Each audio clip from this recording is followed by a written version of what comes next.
El pasado 10 de diciembre se celebraron en la República Argentina 38 años de democracia ininterrumpida, un hecho verdaderamente inédito en el país. Uno si empieza a desarrollar y a pensar y a reflexionar, hace casi cuatro décadas que no hay un gobierno militar en la Casa Rosada. El 30 de octubre, para retrotraernos un poco en lo que es la historia, de 1983 significó el fin de 7 años de dictadura militar, y el 10 de diciembre de 1983 el radical Raúl Alfonsín asumía como presidente de la nación. Con la democracia se come, se educa, se cura, decía el doctor Alfonsín en sus discursos de campaña. Es fundamental vivir bajo un sistema democrático, ¿no? Hoy eso creo que es incuestionable, pero también es fundamental empezar a saldar las deudas de la democracia. No puede admitirse más dirigentes ricos y ciudadanos comunes sumidos en la desesperanza, en la pobreza, en la marginalidad. No puede admitirse más la impunidad de los delincuentes, los delitos, por supuesto, la justicia débil, la falta de empleo digno, la informalidad laboral, los problemas que hay, por supuesto, en la educación, ¿no? La democracia tiene que subsanar estos inconvenientes de una sociedad que sigue todavía esperando respuestas favorables, respuestas concretas. ¿Cómo les va? Esto es Línea Directa, es un gusto estar con ustedes, como siempre decimos. Vamos a presentar ahora sí a nuestro primer invitado. Está con nosotros Mauricio Brizuela, secretario general del Sindicato de Obreros y Empleados Petroquímicos, SOEPU. También es secretario adjunto de la CGT San Lorenzo. Le damos la bienvenida. ¿Cómo te va, Mauricio? Hola, ¿Cómo estás? Marcelo, buenas noches. Gracias por la invitación. No, por favor, gracias a vos. Es un gusto recibirte siempre.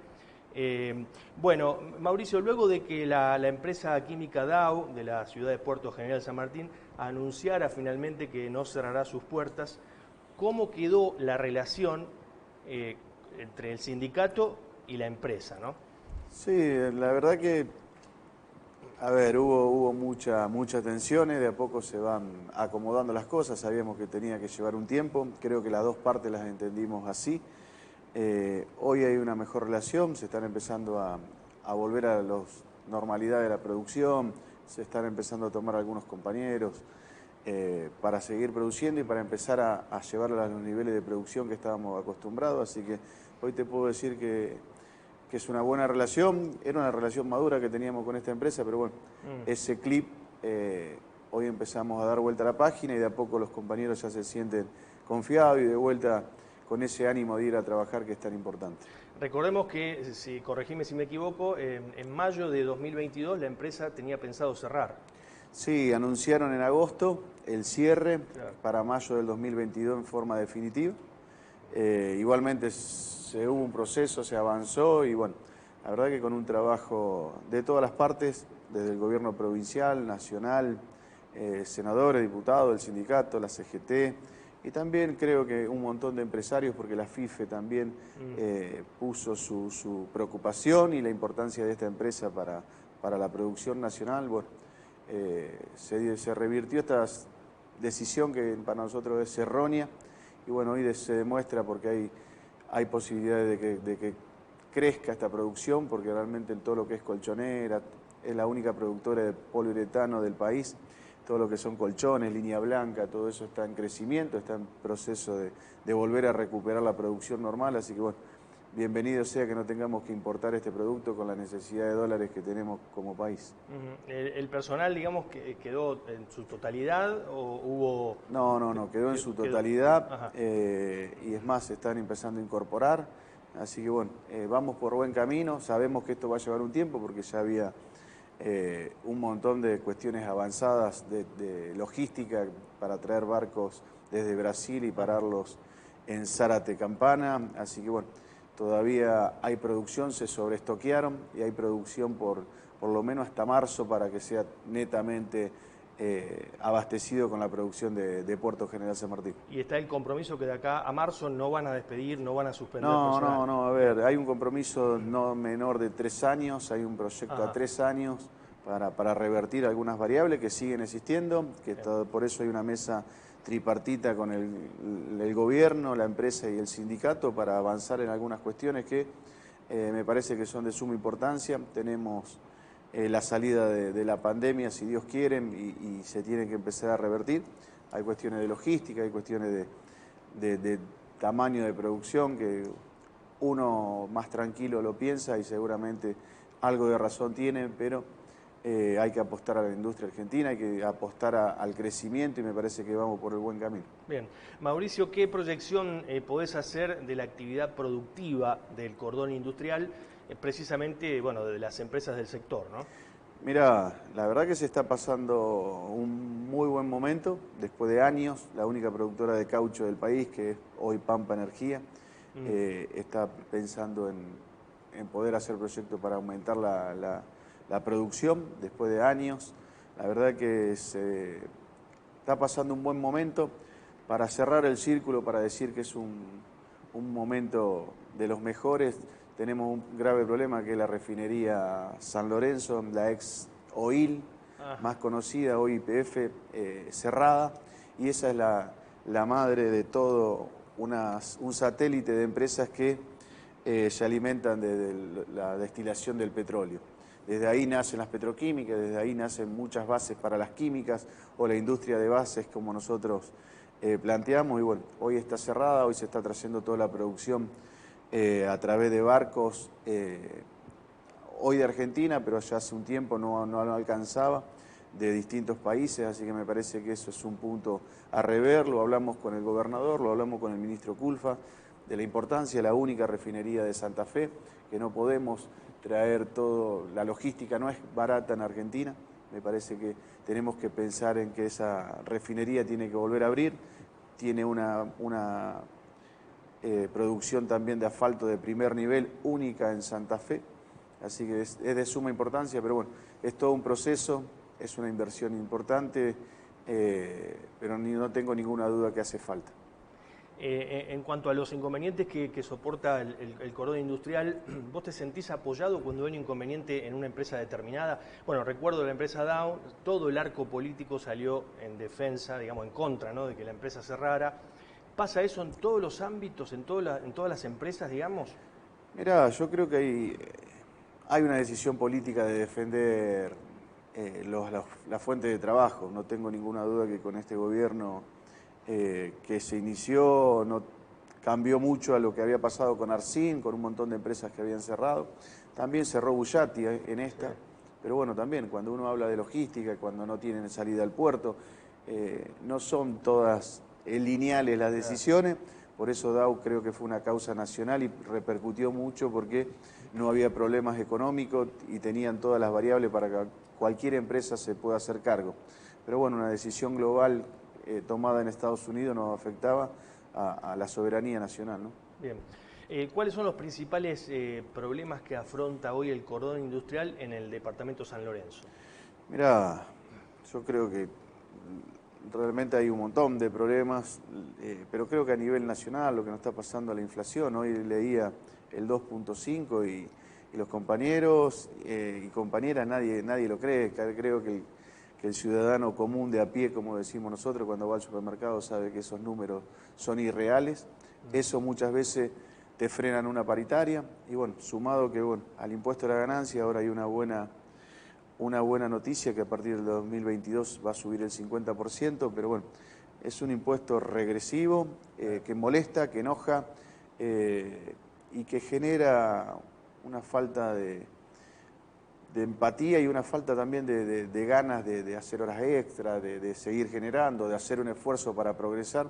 Realmente está afectando y mucho. Aceiteros está todavía con una medida de fuerza, que es el principal sindicato con mayor cantidad de trabajadores. Es un impuesto regresivo, es algo terriblemente que viene afectando a todos los trabajadores y bueno, hoy se siente mucho más. Creo que eso y bueno, la falta de trabajo también se siente en este cordón industrial. Me imagino lo que debe ser por afuera de la provincia tan grande que tenemos, y es preocupante. Es preocupante porque si empezamos a la biodiesel no darle la importancia que tiene, a la refinería, vamos a ser solamente agroexportador y con eso no alcanza para dar más trabajo a la cantidad de desocupados que tenemos hoy. Hoy preocupa sobremanera, como decías, la inflación y se estima que el año próximo vamos a estar también con índices elevados. La idea del sector petroquímico, de los trabajadores, ¿es ganarle a la inflación? Sí, mirá, nosotros cerramos paritarias hoy entre un 52 y un 54%, pero te vuelvo a repetir, más el impuesto, más algunas variables, realmente la canasta familiar, los alimentos han aumentado entre un 65 y un 70%, se estiman a final de diciembre. Y un trabajador gasta en vestimenta, alimentos, vivienda y educación. Y esos valores son mucho más altos, están frenadas o pisadas o frenadas o no han aumentado las tarifas, y eso hace que la inflación que mide el INDEX no sea la que uno ve reflejada en los supermercados, que principalmente hoy un kilo de carne pagarlo 1.000 y pico de pesos, la verdad que es un disparate. Y mucha gente con buen salario le cuesta, imaginémonos la gran mayoría de los trabajadores que están en forma informal o formalmente y están cobrando entre 60 y 80 mil pesos, es muy difícil mantener una familia tipo. Dijiste, Mauricio Brizuela, por otro medio de comunicación días pasados, que es momento que el dinero que se llevan los grandes empresarios empiece a quedarse acá. ¿Esto se cumple? No, mirá, la verdad que no. Si no hay un plan y un proyecto y una decisión política para que se reinvierta, nos pasa lo que nos pasó en Dao. Prefieren irse a otro lugar. La realidad es que hay que tener un plan a 5, 10 y 15 años como mínimo, cosa que no podemos tenerlo. Hoy te escuchaba del sistema democrático. Me parece que nos debemos un montón de cosas, de planes, no puede venir un gobierno de la bandera que sea, más allá que tengo mis ideales desde siempre, no puede venir y cambiar 180 grados la política. Realmente no hay nadie que lo resista, ni las empresas, ni los trabajadores. Creo que nos debemos mucho, nos debemos que el Congreso funcione, que el Senado funcione y que no cada uno pueda hacer lo que quiere, no hacer leyes sin pasar por el Senado, tomar la deuda demencial que tomó el gobierno anterior para la fuga, este gobierno que hoy está planteando si se paga, si no se paga, si se puede hacer frente a una deuda que realmente nos va a hacer muy difícil los próximos años, que ya no vienen fácil con la pandemia, va a ser mucho más difícil. Sí, inclusive cuando se toma deuda siempre los que pagan no son las próximas generaciones, ¿no? Bueno, de generación en generación. Y nadie va preso, nadie tiene que dar cuestionamiento, y todos tenemos que pagar cada vez más impuestos y cada vez se hace más difícil. Claro. Es increíble, ¿no? A veces uno lee y escucha, en nuestro país hay dirigentes o empresarios, principalmente empresarios ricos y empleados, trabajadores con serias dificultades para subsistir, ¿no? Entonces hay un desbalance ahí terrible. Sin lugar a duda, a ver, lo decimos nosotros, yo ya hace años que estoy en esto y vemos, como vos decís, a veces empresarios muy ricos, dirigentes muy ricos y trabajadores pobres. Hay algo que está fallando, no tenemos ninguna duda, por eso también la sociedad muchas veces rechaza estos cargos, estos puestos, y con justa causa o no, mete a todos en la misma bolsa, y como en todas partes de la sociedad hay dirigentes buenos, dirigentes malos, dirigentes que pelean por sus trabajadores, y dirigentes que negocian con la patronal a costa de los trabajadores, que tenemos que erradicarlo de una vez por todas. ¿Le pones una ficha al gobierno provincial? Por ahí se cuestiona la gestión de Perotti, bueno, por una serie de cosas, ¿no? No solo la inseguridad, por ejemplo, pero digo, en el orden productivo, ¿le pones una ficha al gobierno? Yo creo que, a ver, la pandemia no dejó ver cuál es el proyecto que tienen tanto al nivel provincial como nacional. Recién ahora se ve, bueno, nosotros lo que tuvimos con Dao, si hay alguien que se puso a disposición fue el gobernador, así lo dijo la empresa, que la empresa tomó muy bien que el gobernador le diga qué es lo que necesitas para quedarte, pero te tenés que quedar. Me parece que esas son decisiones políticas, que hay que empezar a tener mucho más diálogo, que hay que sentarse en una mesa mucho más amplia, empresarios, vuelvo a repetir, sindicato y gobierno, como lo hemos hecho con DAO, me parece que tiene que ser una fórmula que se repita mucho más seguido, y cuáles son, hay muchos que tenemos para aportar desde nuestros conocimientos y bueno, sumar desde el otro lado y no tener que el sindicato y las empresas tienen que ser antagónicos. Por supuesto que tenemos veredas diferentes y que hay cosas que nos enfrentan, pero la realidad hay que trabajar bastante en conjunto para salir adelante, si no, ya las peleas nos llevaron a este momento. Bueno, se aproximan las elecciones en el gremio que dirigís, próximamente en enero. Ustedes conforman lista única. ¿Cuándo se van a realizar esas elecciones y cuáles son los objetivos, ¿no? Sí, mirá, va a ser 18 y 19 de enero. Parecía que iba a haber una lista opositora. Yo creo que lo de DAU frenó todo eso.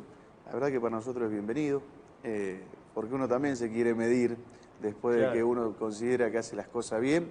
También está bueno medirse con una oposición y muchas veces te pone a crecer desde muchos puntos de vista. Pero bueno, es lista única y el proyecto es seguir avanzando, se incorporan nuevos compañeros y también ya uno tiene que empezar a proyectar y a dejar de lado y creo que es la democracia de base la que nos llevó a esto y tiene que seguir así y el recambio creo que es sano para todos.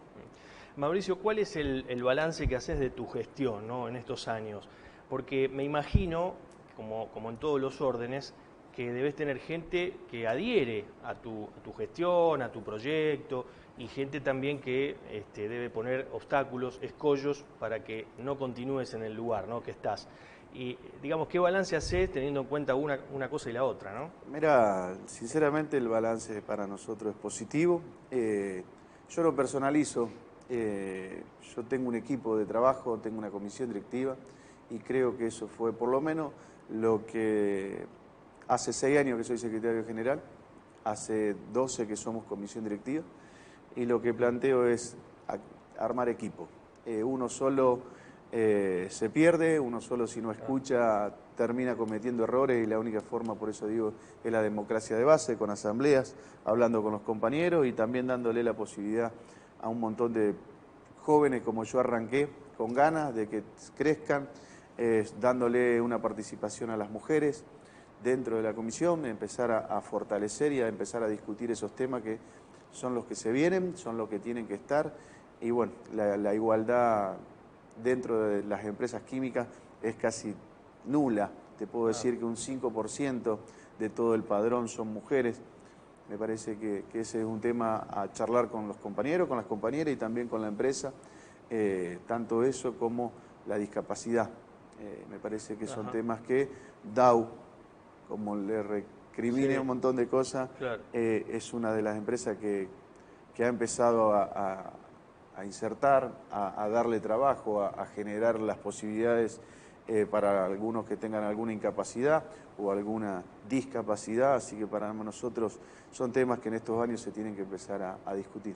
Hablabas de equipos de trabajo y de escucha, ¿no? Qué importante en un grupo humano. Lo hablábamos en programas anteriores con el tema counseling, tratamos ese tema. La capacidad de escucha en un grupo humano, ¿no?, es fundamental y mucha gente no se da cuenta que forma parte de la comunicación también la escucha, como la empatía, como otra. No es solamente conversar, los gestos, la mirada. Esto de escuchar al otro, Mauricio, lo que dijiste recién, es sumamente importante en un grupo, ¿no? Sí, sí, la verdad que sí, y vuelvo a repetir, hay que hacer equipo. Uno solo cuando toma decisiones se encierra. Imagínate en un puesto chiquito como el que tenemos nosotros, me imagino lo que debe ser arriba. Cuando se habla de la soledad del poder, es lo que no tenemos que hacer. Cuando uno se cega o se cierra en algo, seguramente tiene mucha más posibilidad de equivocarse que de acertar. ¿Alguna autocrítica de todos estos años? Creo que la autocrítica, hay muchas cosas que no se pudieron dar, hay muchas cosas todavía que tenemos que mejorar. Y como todo, creo que me hago autocrítica siempre, a diario, muchas me las guardo para mí, por una cuestión de que soy muy autocrítico, muy exigente, a veces me paso de rosca en ese sentido. ¿Sos de aquellos dirigentes que van a visitar empresas, fábricas Sí, a la mañana temprano? nosotros caminamos, nuestra rutina arranca a las 6 de la mañana, no tenemos horario de cierre, es lo que nos gusta, no hay otra forma de hacer esto si no te gusta, si no tenés una familia también que te apoye, porque sinceramente uno viaja mucho, está muchas horas fuera de casa y se hace difícil. Por eso digo que hay que preparar y hay que dar un paso al costado y apoyar desde otro lado para que haya continuidad. Bueno, Mauricio, gracias por estar acá nuevamente. Gracias a vos, Muy Marcelo. amable. Se nos terminó el tiempo, bueno, hubiéramos seguido hablando de otros temas también y, bueno, me interesaba consultarte sobre el tema del sistema democrático, pero lo vamos a dejar para otra ocasión. Dale. Mauricio Brizuela, entonces pasó también por Línea Directa, secretario general de SOEPU, y también, bueno, es, como decíamos, secretario adjunto de la CGT San Lorenzo. Nosotros vamos a hacer una brevísima pausa. Cuando nos volvamos a encontrar, van a estar acá Mirta Martín y Mariel Poncet, ambas fonoaudiólogas. Vamos a tratar otro tema importante aquí en Línea Directa, la incidencia del lenguaje en el aprendizaje escolar. Volvemos enseguida.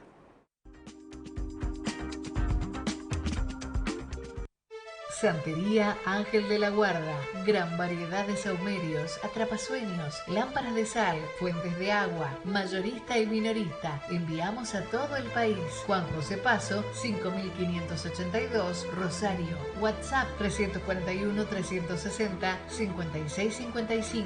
En Facebook, Santería Ángel de la Guarda. Entrelazos, espacio interdisciplinario, fonoaudiología, psicopedagogía, psicología, Avenida San Martín, 2247, Granadero Baigorria. Comunícate al 341-599-0912. Centro Médico Vecinal Empalme Graneros. Certificado médico todo el año. Certificado deportivo. Hacete socio. Grupo familiar 400 pesos. Juan José Paso 2490 Rosario. Contacto 341-438-8990.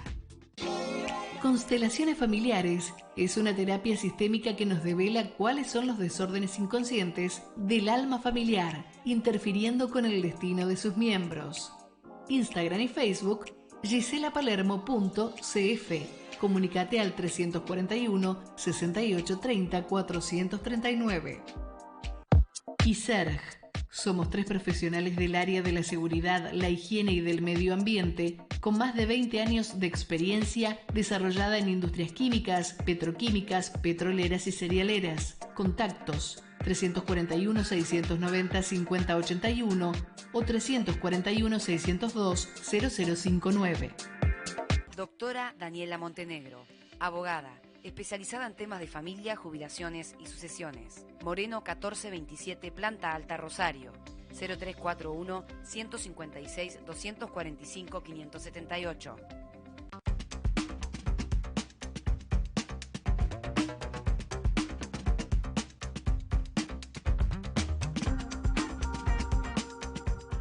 Bueno, muy bien, estamos en vivo por Televisión Regional, esto es Línea Directa, quien les habla, Marcelo Malvestiti.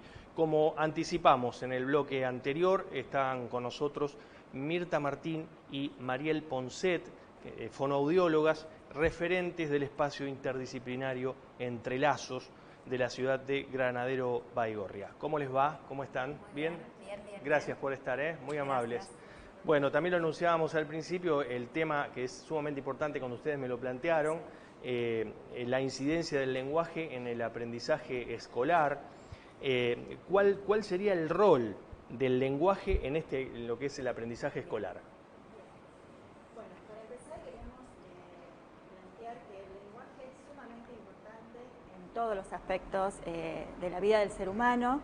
Y decir que el lenguaje se va construyendo desde el inicio de la vida, ¿sí? Que el niño se va apropiando de la lengua que habla a su alrededor desde el mismo momento que nace, ¿sí? En función de este otro que le va dando este bagaje, que le va hablando, que lo va nutriendo, que le va dando palabras, y así es como va construyendo ese lenguaje.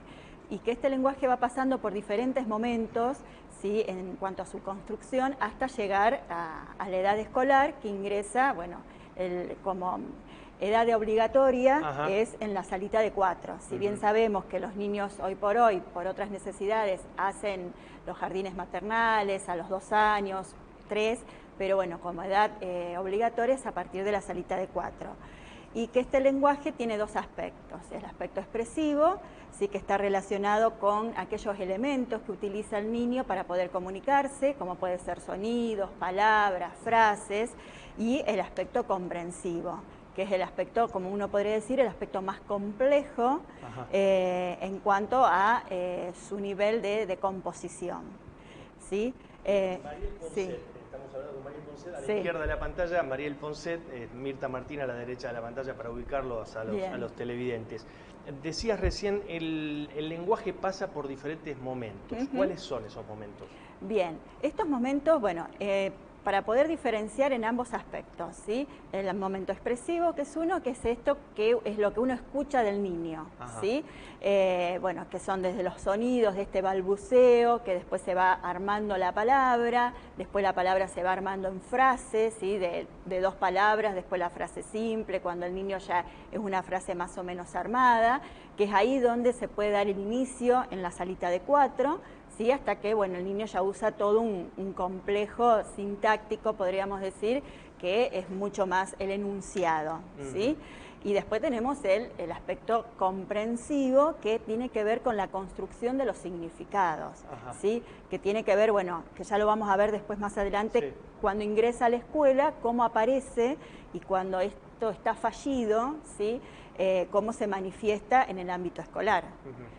Yo quería agregar que la primera demanda que aparece en el consultorio de fonoaudiología es cuando el niño ingresa a la salita de 4, porque el niño anterior a esto está en el núcleo familiar, donde es comprendido, hable como hable. Cuando llega este otro que no es familiar, que es generalmente el docente lo puede comprender siempre y cuando se hable, tenga el niño recursos lingüísticos o gestuales comunes a todos. Entonces el primer, pero ¿qué pasa con estos papás cuando llegan? Llegan descreídos, porque no hay ningún otro que le haya dicho que hay algo ahí que se está dando mal. En general son los pediatras, ¿no?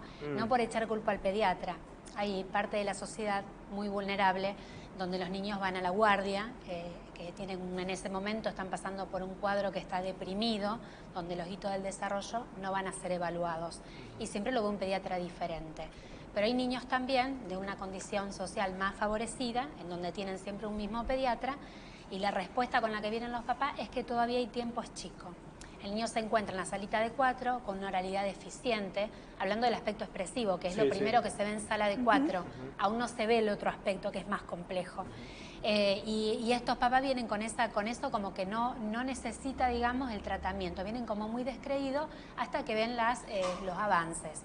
Cuando este niño necesita hacer un tratamiento, depende dónde esté la falla y cuán grave sea, necesita un periodo de tratamiento para poder modificar, revertir, y ese tiempo que el niño lo está perdiendo a nivel inicial, en la comunicación con otro par, en poder dialogar, en poder nutrirse del otro y que el otro lo pueda acompañar, digamos, que él pueda hablar y ser entendido. Y Mirta, ¿cuáles son esas dificultades en el lenguaje que acotás? Bien, a veces se trata de una oralidad ininteligible, es decir, que el niño tiene un discurso oral, pero que no tiene que ver con nuestra lengua, no se puede tomar nada, uno necesita remitirse al contexto para ver qué es lo que el niño quiere decir. En otros momentos aparecen distorsiones o aparecen estos fonemas, decimos estas letritas, digamos, que al decirlas se llaman fonemas distorsionados, donde hay una omisión, una sustitución, que a veces se pueden comprender porque hay un pedacito de la palabra que está mal. Por ejemplo, en lugar de decir perro, digan perro, por ejemplo. Se puede llegar a comprender. Y después están los niños que no aparece la oralidad. No aparece la oralidad, aparece la gestualidad. Y bueno, estas 3 cuestiones son cuestiones que deben estar, digamos, ya anticipadas por un otro que no es familiar quizás, si la mamá no dio cuenta.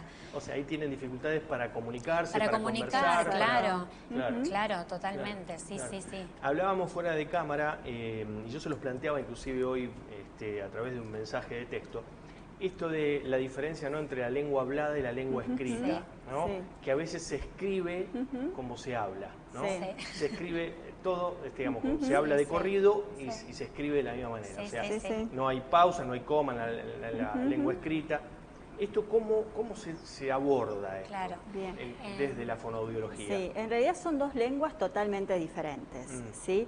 La lengua oral, como decíamos recién, es una lengua que se va apropiando en interacción con otro, ¿sí? Desde que se nace. La lengua escrita es una lengua cultural que preexiste al niño, sí, que está en la cultura, que el niño, como dice Emilia Ferreiro, hace hipótesis, sí, va hipotetizando antes de ingresar a la escuela, ya ingresa a la escuela con algunos saberes en cuanto a la escritura, que después, bueno, tiene que empezar a regularizar, o sea, hay reglas de nuestra escritura que no existen en otras escrituras, ¿sí? Se escribe de tal modo, se usan determinadas letras para escribir determinadas palabras, es la separación de palabras, todo esto el niño lo tiene que aprender y para eso necesita un adulto que se lo tiene que enseñar, si no aparece esto, que escriben todo junto, con cualquier letra, bueno.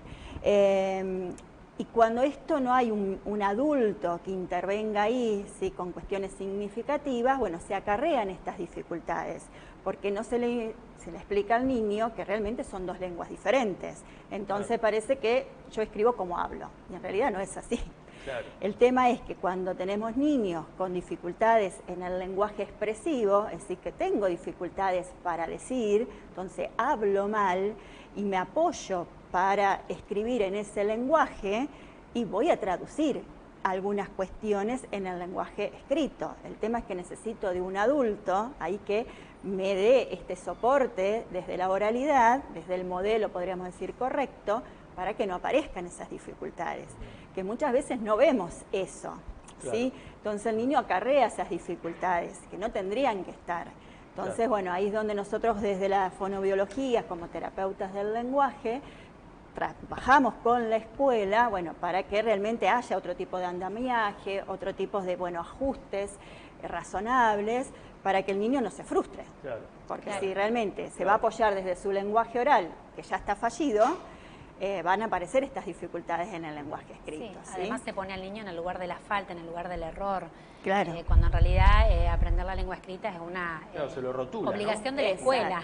Sí, claro, exacto. Se lo rotula. Claro, se lo rotula y se lo malinterpreta. Claro, sí. A veces. Nosotros lo que vemos muchas veces, por ejemplo, las dificultades del lenguaje comprensivo, que las que decimos que son las más complejas y las que pasan totalmente desapercibidas en las escuelas, aparecen recién a mediados de tercer grado o en cuarto. Y decimos, no es casual. ¿Por qué? Porque recién en cuarto grado es cuando se les pide a los niños que empiecen a producir algo espontáneamente. Hasta cuarto grado se les pide que copien, ¿sí? Y la copia es producto del adulto. Yo copio, yo escribo y el niño lo que hace es reproducir, no hay nada de lo propio. ¿Sí? Entonces recién a mediados de tercero, septiembre, octubre de tercer grado, el niño tiene que empezar a escribir algo sobre algo. Sí, hacer una síntesis de un texto, por ejemplo. Entonces donde ahí tiene que articular las diferentes oraciones y el niño no lo puede hacer. hacer. Ahí es donde a lo mejor el docente se da cuenta que el niño no puede producir. Claro. ¿Sí? Tampoco lo toma como un aspecto, digamos, que le compromete a la fonoaudiología, claro. o que es un problema del lenguaje, sino que lo toma como un problema de aprendizaje. Claro. Y los niños, frente a esta dificultad de poder hacer, lo que hacen es tener diferentes recursos. Está el que es súper observador, el que copia excelentemente, el que es ordenado, el que es callado, que está súper atento a lo que pasa, de alguna manera sigue copiando la acción del otro porque no comprende lo que pasa ni lo que tiene que hacer. Y después está el niño que no puede con su cuerpo y empieza a deambular, a no poder hacer las actividades, a pegar, a molestar, y después aparecen estos diagnósticos erróneos de hiperactividad cuando el niño en realidad tiene una problemática específica del lenguaje. Entonces, bueno, no se entiende. Sí, días pasados leía que el lenguaje es acción. Esta siempre discusión, ¿no?, de qué está primero, si la razón o la acción, ¿no? El lenguaje. Y yo la pregunta que les quiero hacer es si el lenguaje está relacionado si está íntimamente relacionado con el desarrollo cognitivo también, ¿no? Al margen de esto de que, bueno, mucho hay una discusión ahí, que si el lenguaje es acción, si tuvo primero la razón o la acción lo antecede. En realidad ya Vygotsky decía, hablaba de pensamiento y lenguaje. Claro, ¿sí? Exacto. Y como que ambos están sumamente relacionados, ¿sí? Nosotros lo vemos mucho en los niños, por ejemplo, sordos, donde si no se le brinda una lengua donde ellos puedan vehiculizar el lenguaje, ¿sí? El lenguaje como entramado complejo, ¿sí? No como lengua, el lenguaje como lo que nos permite dar cuenta de realmente lo que deseamos. Si la lengua es otra cosa, tenemos el lenguaje, la lengua y el habla, claro. ¿sí? Son totalmente diferentes cuestiones. A veces ponemos todo dentro de la misma bolsa. Sí, sí. Los niños sordos, a veces cuando no se le brinda una lengua donde este lenguaje pueda fluir, ¿sí? Vemos que el pensamiento se empieza a plafonar, ¿sí? Entonces, la lengua, que la lengua por naturaleza del niño sordo es la lengua de señas, porque es visual, que el niño puede tomar visualmente y empieza a expander, y el niño sordo a partir de ahí puede dar cuenta de sus deseos, de sus ganas, lo mismo que nosotros hacemos, que estamos haciendo ahora, usando la lengua oral, ellos usan la lengua de señas. Cuando esto vemos durante años ha pasado, ¿sí? Que se ha tratado de dejar de lado la lengua de señas, veíamos niños con retardo mental, ¿sí? Niños sordos con retardo mental. Bueno, esto pasa muchas veces, ¿sí? Cuando al niño, cuando no hay oralidad y no se les brindan otros recursos, ¿sí? No se les da, qué sé yo, o el apoyo visual u otros sistemas de comunicación, porque siempre se apunta a la oralidad. Nosotros como terapeutas del lenguaje apuntamos a la comunicación. Claro. Si es el habla, genial, pero muchas veces hay cuestiones de habla por cuestiones de o parálisis cerebral, donde está muy comprometido, donde, bueno, siempre se trabaja para favorecer el habla, la lengua, pero bueno, en realidad lo que queremos es que un niño se pueda comunicar y que pueda desarrollar su pensamiento. Seguro. ¿Sí? Y dar a través, muchos niños tienen la actividad gráfica, el dibujo, que es excelente, que es a partir de esa manera. Exacto, claro. Y que ahí dan cuenta de su pensamiento. Claro, ¿sí? Claro. Otros a través del cuerpo, de la música, claro, cada uno desde el lado que le quede. Y Mirta, el lenguaje, yo leía, es el ordenador de la conducta y la memoria. ¿Por qué razones, digamos? Bueno, en realidad el lenguaje lo que hace es organiza, ¿no? Ajá. Y cuando no aparece, como decíamos antes, lo que aparece es el cuerpo en acción. Es la respuesta del niño para poder, digamos, responder a esas demandas del entorno que no puede. Un niño que no puede comunicarse, lo que aparece, por ejemplo, en los inicios de la escolaridad, en nivel inicial un niño empieza pegando, empujando. Esto se traduce en problemas de conducta, cuando en realidad lo que el niño quiere, el deseo que tiene en ese momento es ese juguete o esa actividad y no lo puede poner en palabras. Entonces, por eso decimos que a veces el lenguaje, la oralidad, determina la conducta. Un niño que puede decir no pega, quizás, claro. sino es que pasan otras cuestiones, ¿no? Claro. No es que cada niño que pegue va a ser porque le falta la oralidad, claro. Pero un niño donde la oralidad no está, hay que pensar que quizás eso, el cuerpo está, digamos, poniendo el deseo de lo que quisiera decir. Claro. Lo mismo un niño que pasa totalmente desapercibido, o sea, que pasa que es muy introvertido, que no habla, ahí también es una conducta diferente, o sea, una conducta que quizás pasa más al olvido, porque es un niño que no molesta, es un niño que dentro del jardín no reclama, no irrumpe. A veces los que más están, digamos, vistos o los que llegan a la consulta son los que irrumpen, tanto a la consulta que nos compete a nosotros como fonoaudiólogas, como a la escuela especial, claro. Que son los niños que están en las aulas, ¿no? Claro, seguro. ¿Y en qué consiste esto de la prevención, ¿no? De los trastornos del lenguaje? Si esto facilita el aprendizaje. Bueno, primero estos lugares, así de poder dar a conocer de qué se trata el lenguaje, los trastornos del lenguaje y la relación con el aprendizaje, porque muchas veces se desconoce cómo el lenguaje interviene en el aprendizaje, es un punto sumamente importante, si en los espacios de comunicación y de transmisión, creo que es la prevención, creo, por excelencia. ¿sí? Porque muchas veces no se sabe si son papás que generalmente recorren lugares, son niños que a lo mejor transitan durante mucho tiempo maestras particulares, porque se focaliza el tema en el aprendizaje, ¿sí? Porque claro, como el niño no aprende, van y refuerzan la cuestión de aprendizaje, y realmente no se aborda, no se llega al diagnóstico precozmente, porque como el niño a veces habla bien, nadie supone que hay un problema del lenguaje. Sí, y además con esta mera repetición, de seguir, claro, en algún momento el chico va a aprender por repetición, claro, pero después tampoco va a poder construir. Claro. Entonces va a repetir el mismo modelo y va a decir, ah, mira, ya aprendió a escribir tal palabra, claro, sí, pero por pura repetición. Cuando el niño tiene que poner esa palabra en contexto o armar quizás algo del orden del sentimiento, no lo puede hacer, porque está afectado la parte interna que no fue trabajada. Va más allá de que hable bien, digamos. Exacto. El problema comprensivo va más allá. Generalmente el niño con problemas comprensivos habla bien. Claro. Entonces nadie supone que hay un problema del lenguaje y que por eso tiene que ir a la fonoaudióloga. El problema comprensivo es, por ejemplo, si nosotros le preguntamos al niño, ¿qué es esto? A lo mejor no encuentra el nombre para decir que son lentes. Te dice, son para leer, o lo usa mi abuela, o es de color celeste. Te puede dar el nombre, te puede decir la forma, el color, te hacen rodeos, ¿sí? Aparece la falta del nombre del objeto. Te puede decir la descripción, pero no te dice el nombre. Esa es una dificultad que tiene que ver con el lenguaje. A nivel de la palabra. A nivel de la palabra. Otras veces es a nivel de la frase. Por ejemplo, si le decimos al niño, que es una consigna muy repetida, pinta de rojo las letras de tu nombre. Una frase que aparece desde preescolar hasta primero o segundo grado. Esas frases, esas consignas complejas que parecen tan fáciles para uno que tiene todo incorporado, parece como algo muy fácil y sin embargo uno le está pidiendo a un niño, generalmente de nivel inicial y los primeros grados también, es que el niño cumpla con esa consigna tan fácil cuando en realidad se está cumpliendo, ahí no se sabe qué objetivo, a dónde apuntás.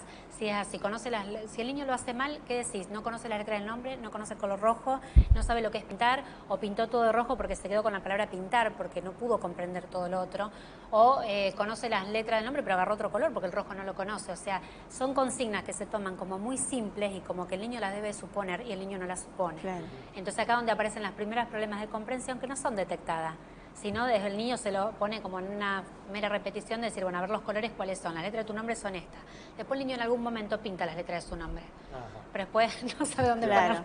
Porque en esa consigna, pintar las letras de tu nombre, tiene que comprender, pinta las letras o sea, tiene que comprender cada una de sus palabras y además integrarlas.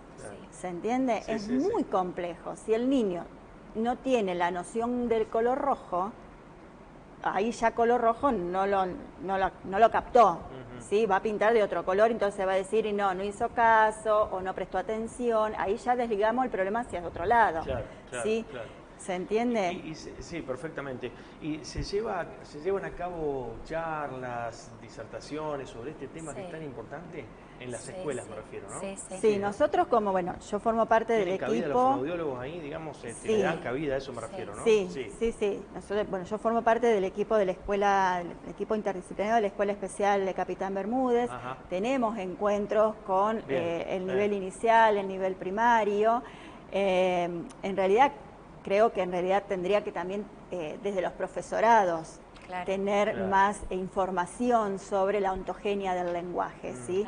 De cómo el niño va construyendo el lenguaje, como para que cuando el docente salga tenga todas estas herramientas, ¿sí? En realidad, porque es sumamente importante. Al abordaje de los equipos, las docentes de nivel inicial saben que están capacitadas y tienen el deber de hacer una derivación, porque esto no hace muchos años atrás el docente a nivel inicial no se animaba a decir al fonoaudiólogo.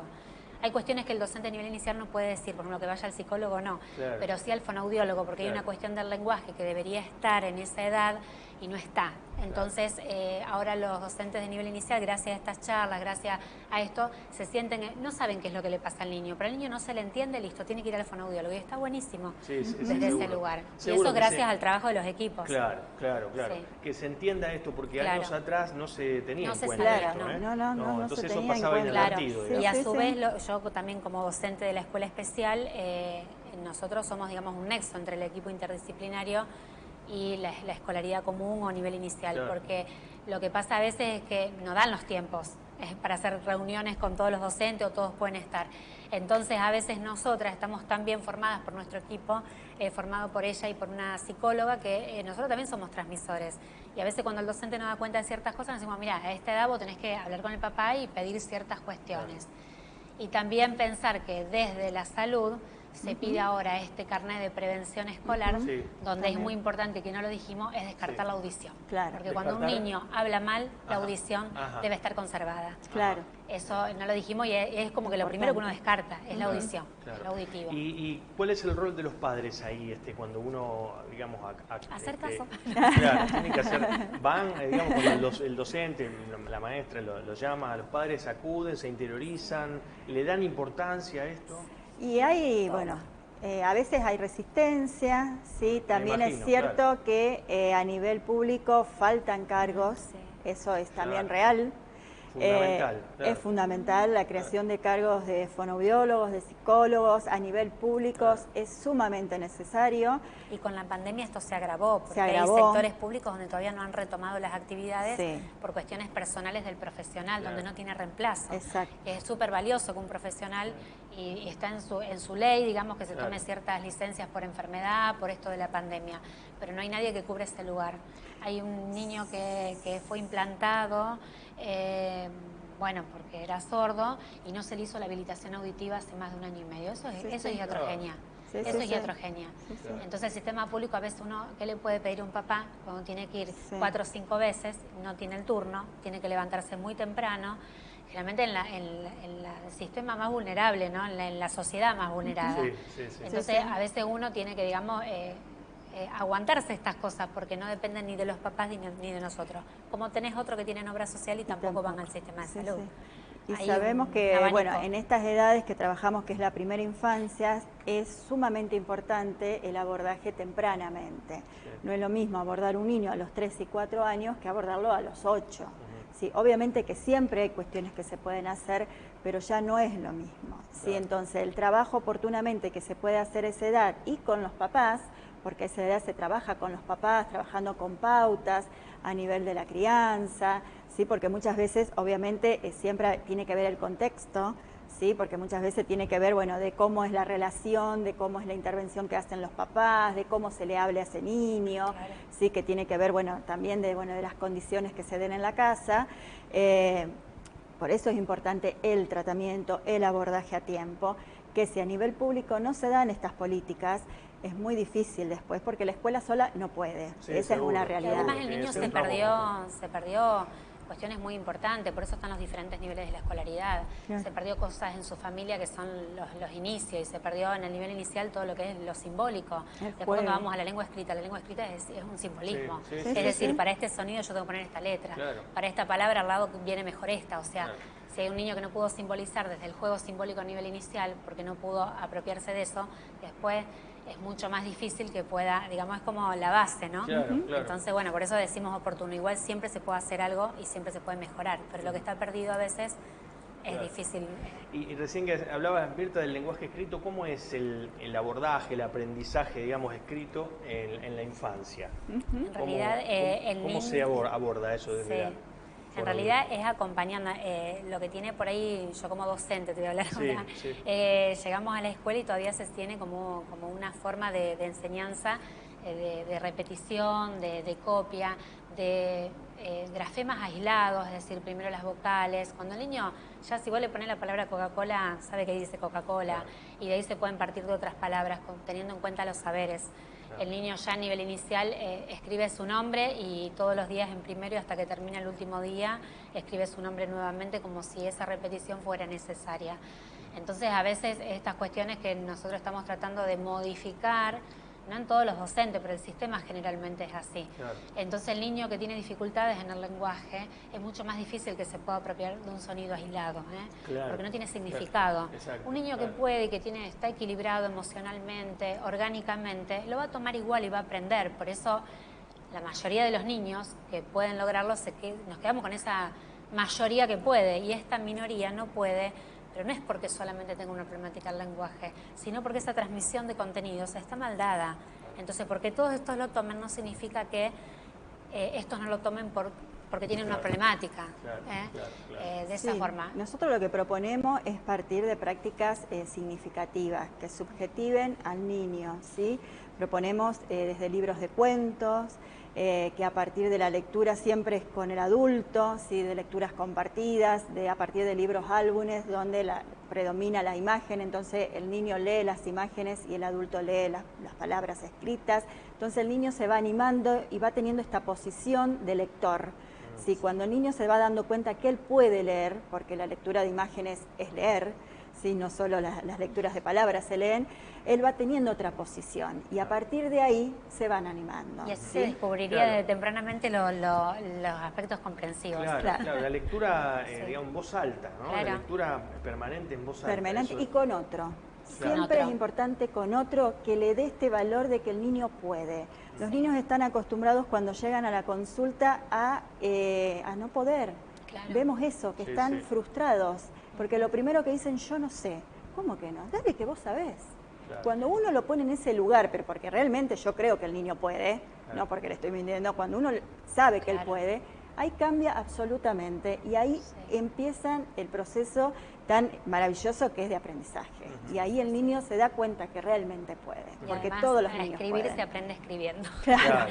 Y primero el niño lo que cuenta es con la oralidad. Entonces, si el niño de una imagen puede armar un texto y el otro adulto copia y pone en palabras eso que el niño dijo, el niño empieza a hacer esta diferenciación de lo que yo estoy viendo se puede poner en palabras y lo que se pone en palabras se puede escribir. Entonces ahí es donde se nota, digamos, esta diferencia y esta completud, ¿no? Seguro. Que tiene que ver. Bueno, yo les agradezco muchísimo que hayan estado acá exponiendo sobre este tema tan importante, es muy productivo todo, bueno, provechoso. Así muchas gracias. Mirta Martín a la derecha de la pantalla y a la izquierda Mariel Poncet, ambas fonoaudiólogas. Bueno, gracias. Muchas gracias. Muy amable. Bueno, nosotros hacemos una breve pausa y regresamos. Instituto Arcoíris, Centro Educativo Terapéutico Interdisciplinario, con servicio de integración escolar categorizado. Ciudades de Pérez, Arroyo Seco y Villa Constitución. Bolsone 888 Pérez. Contáctanos al 341-495-0815 o al 341-636-7754. Ampiaba, desde 2012, al servicio de la familia aceitera y de toda la comunidad, sustentando los valores de solidaridad, cooperación, ayuda mutua y reciprocidad. Ampiaba, Asociación Mutual del Personal de Industrias del Aceite Vegetal y Afines. SOEPU, un sindicato que crece defendiendo los derechos del trabajador químico y petroquímico del cordón. Ortopedia HSN, Ortopedia Deportiva, Alvear 324, Rosario. Comunicate a nuestro WhatsApp 341-321-1243, a nuestro número fijo 341-430-4352, 341-439-5432 o envíanos un correo electrónico a info@ortopediahsn.com.ar. Revolución Móvil, servicio técnico, accesorios y todo para celulares. Reparaciones en el día. Todas las tarjetas de crédito y débito. 30% de descuento con billetera Santa Fe. Santa Fe 1301, Rosario. WhatsApp 341-597-9849. ¿Sabías que podés sanar con la inteligencia de tus células? Memoria celular, consultas personales, cursos, talleres, seminarios. Profesora Adriana Torres, www.hayundia.com. Comunicate al 341-666-0795.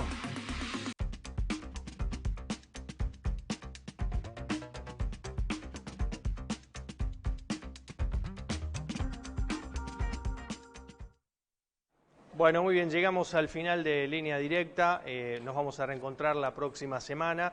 Antes, decirles a todos los televidentes que nos pueden también visitar en las redes sociales, en Facebook, Línea Directa TV y en Instagram, Línea Directa ROS. Y como siempre decimos, antes del cierre de cada programa, agradecemos a todos y a todas, por si alguien se enoja porque no mencionamos todas, pero bueno, a todas también, por estar, por participar, por enviarnos sus mensajes.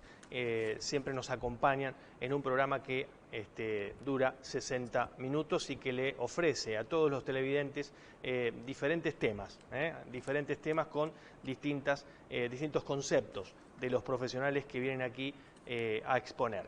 Bueno, nos vamos ahora sí, gracias por todo, nos reencontramos la próxima semana.